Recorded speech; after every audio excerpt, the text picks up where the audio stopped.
Hello everyone, welcome to knowledge of law. Guys, आज की video जो है बहुत इंपॉर्टेंट होने वाली है। बहुत सारे स्टूडेंट्स एलएलबी की डिग्री करने के बाद बहुत सारी गलतियां करते हैं जिन्हें नहीं पता होता, तो हम उन्हीं के लिए ये वीडियो बना रहे हैं। जैसे कि एलएलबी की डिग्री अगर हो जाती है तो उसके बाद उनको नहीं पता होता एआईबी का एग्ज़ाम कब देना है, फर्स्ट थिंग। सेकंड थिंग ये है कि एआईबी के एग्ज़ाम के लिए हमें क्या करना चाहिए, क्या नहीं करना चाहिए, उसके पर के ऊपर ऑलरेडी वीडियोस बनी हुई है भाई, प्लेलिस्ट में जाकर देख लीजिए। थर्ड चीज़ उनकी ये थी कि अगर हमारी एलएलबी की डिग्री होगी है, क्या हमें उसके बाद लाइसेंस लेना चाहिए या फिर पहले एआईबी का एग्ज़ाम देना चाहिए। ठीक, उसके बाद की क्वेरी उनकी बहुत सारे व्यूवर्स की बहुत सारी क्वेरीज थी। तो गाइज, आज के हम वीडियो में आपके डाउट क्लियर कर देंगे। बहुत सारे व्यूवर्स ऐसे भी हैं जिनका ये था कि क्या हमें जब इनरोलमेंट कराते हैं, वकील का लाइसेंस लेते हैं, हमारा कोई भी कौन कौन से डॉक्यूमेंट लगने हैं। सेकंड चीज़, क्या हमें सिटीज़न का प्रूफ देना मस्ट भी इम्पॉर्टेंट है। तो फिर उनका ये भी था कि हमें जब हमें सीओपी मिलता है उसके लिए हमारे लाइसेंस का कितना मतलब उसका क्या रोल है। ठीक, और क्या बहुत सारे स्टूडेंट ऐसे हैं भी जिन्होंने अपनी एलएलबी की डिग्री कंप्लीट कर ली है, उनको 2 साल 3 साल 4 साल हो गए हैं, जिन्होंने अभी तक ना तो प्रैक्टिस स्टार्ट की है ना ही अपना लाइसेंस लिया है। तो वो स्टूडेंट भी बोल रहे हैं मैम हम क्या करें। तो भाई, इस वीडियो के लास्ट तक बने रहें, आपको one by one her query का आंसर मिलेगा।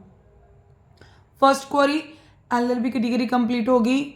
अगर आप एलएलबी की डिग्री कर रहे हो, आप किसी भी सेमेस्टर में हो, चाहे आप 5C कोर्स कर रहे हो चाहे आप TYC कोर्स कर रहे हो, आपके सारे के सारे सेमेस्टर क्लियर हैं, आप फाइनल सेमेस्टर में हो। गाइस, मैं सेकंड बार बोल रही हूँ, अगर आप फाइनल सेमेस्टर में हो, you are eligible for AIB exam.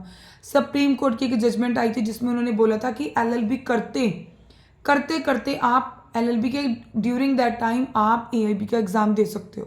देखो, आपकी टेंशन खत्म हो रही है तो आप एआईबी का एग्ज़ाम साथ ही में दे दो। कौन से सेमेस्टर में? फाइनल सेमेस्टर में। अगर आपका प्रीवियस रिजल्ट क्लियर है, ठीक है, चाहे TYC हो चाहे 5C हो। सेकंड क्वेरी, लाइसेंस कब लेना है? जैसे ही आपने एलएलबी की डिग्री कर ली, ठीक है, और साथ में आपने एआईबी का एग्ज़ाम दे दिया भाई, तभी आप अपना क्या करो, अपना लाइसेंस ले लीजिए।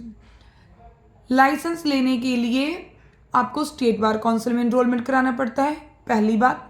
सेकंड चीज़, जैसे ही आपकी इनरोलमेंट स्टेट बार काउंसिल में हो जाती है, उसके बाद आप डिस्ट्रिक्ट कोर्ट में जहाँ पर आपको प्रैक्टिस करनी है, चाहे आप जलंधर के हो, अमृतसर के हो, लुधियाने के हो, चाहे आप चंडीगढ़ के हो, चंडीगढ़ की भी एक डिस्ट्रिक्ट कोर्ट भी, एक हाई कोर्ट भी है, कहीं कहीं के किसी भी डिस्ट्रिक्ट में आप रहते हो, उस डिस्ट्रिक्ट की 2-3 दिन में ही अपनी रजिस्ट्रेशन करवा लीजिए। उससे क्या है कि आपको डिस्ट्रिक्ट का भी प्रैक्टिस सर्टिफिकेट मिल जाता है बाहर की तरफ से। फिर इससे भी ज़्यादा एक चीज़ और बहुत क्वेरी आ रही है, मुझसे ये चीज़ बहुत पूछी जा रही है कि मैम क्या हम कौन से डॉक्यूमेंट लगने हैं, क्या हमें सिटीज़न का प्रूफ देना पड़ेगा कि नहीं।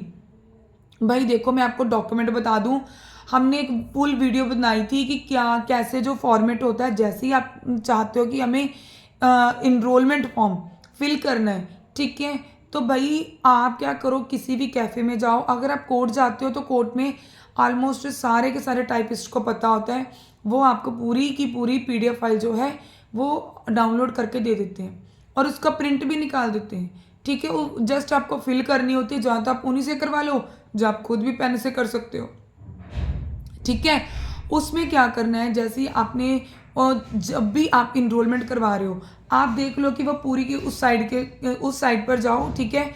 तो उसके बाद भाई आपको पूरी की पूरी जो PDF फाइल है वो आपको मिल जाएगी, ठीक। और उसके ऊपर आपकी फ़ीस, डॉक्यूमेंट सब कुछ लगा होता है। हमने वो पूरा का पूरा जो फॉर्म है वो फिल किया था और आप सबके साथ शेयर भी किया था और आप सबका बहुत प्यार मिला था उस वीडियो को, ठीक है। तो वो वीडियो थोड़ी सी पुरानी है, ठीक, उसके ऊपर कुछ चीज़ें चेंज हुई हैं, बट फॉर्मेट आपको वैसे ही फिलअप करना है। उस पर चेंज क्या हुआ है, फ़ीस को लेकर। जब आप एनरोलमेंट करवाते हो, अब जो फ़ीस है बहुत चेंज हो गई है, ठीक। तो फ़ीस का हमने एक शॉर्ट में भी वीडियो बना चुके हैं। तो फीस की जो बात है भाई, अगर जनरल कैटेगरी है, ठीक है, ऑल इंडिया बार की बात कर रही हूँ, पूरी ऑल इंडिया में, ठीक है, अगर जनरल कैटेगरी है तो भाई 750 रुपये में आपको वकील का लाइसेंस मिल जाएगा। अगर SC ST कैटेगरी है तो भाई उसमें 125 रुपये में। पहले क्या होता था, हमें डीडी बनवाने पड़ते थे बैंक में जा जाकर, अभी वो चीज़ ख़त्म हो चुकी है। अभी कौन कौन से डॉक्यूमेंट लगनी है, क्या आपको सिटीज़न, ठीक है, इंडियन सिटीज़न का आपको प्रूफ देना पड़ेगा, तो इसका आंसर है यस। आपका देखो कौन कौन से डॉक्यूमेंट लगते हैं, उस वीडियो में पूरी डिटेल है, ऑलमोस्ट सारी डिटेल है। मैं वीडियो का लिंक जो है मैं डिस्क्रिप्शन बॉक्स में छोड़ दूंगी, आप उसमें देख सकते हो भाई। उसमें आपको आधार कार्ड, आपका आधार कार्ड, वोटर कार्ड, ठीक, और आपके 10th के, +2 के, ठीक, और आपके जो भी LLB की डिग्री के, वो सारे के सारे। अगर आप ग्रेजुएशन के बेस के ऊपर कर रहे हो तो ग्रेजुएशन के आपकी डिग्री जो सर्टिफिकेट साथ में अटैच हो जाएंगे। तो उसमें फॉर्मेट पूरा ऑलमोस्ट हमने दिया हुआ है कैसे फिल करना है, ठीक। तो भाई इसमें कोई दिक्कत वाली बात नहीं है। आप जैसे वकील का लाइसेंस लेते हो, आपको सबसे पहले 2 साल के लिए मिलता है, ठीक है, और उसके बाद आप 2 साल के बाद उसे, वो टेम्परेरी हम बोल सकते हैं 2 साल के टाइम पीरियड के लिए, उसके बाद आप 5 साल के लिए उसे रीन्यू करवा सकते हो, ठीक है। वीडियो अच्छी लगी इसे लाइक करो, शेयर करो, चैनल को सब्सक्राइब करो।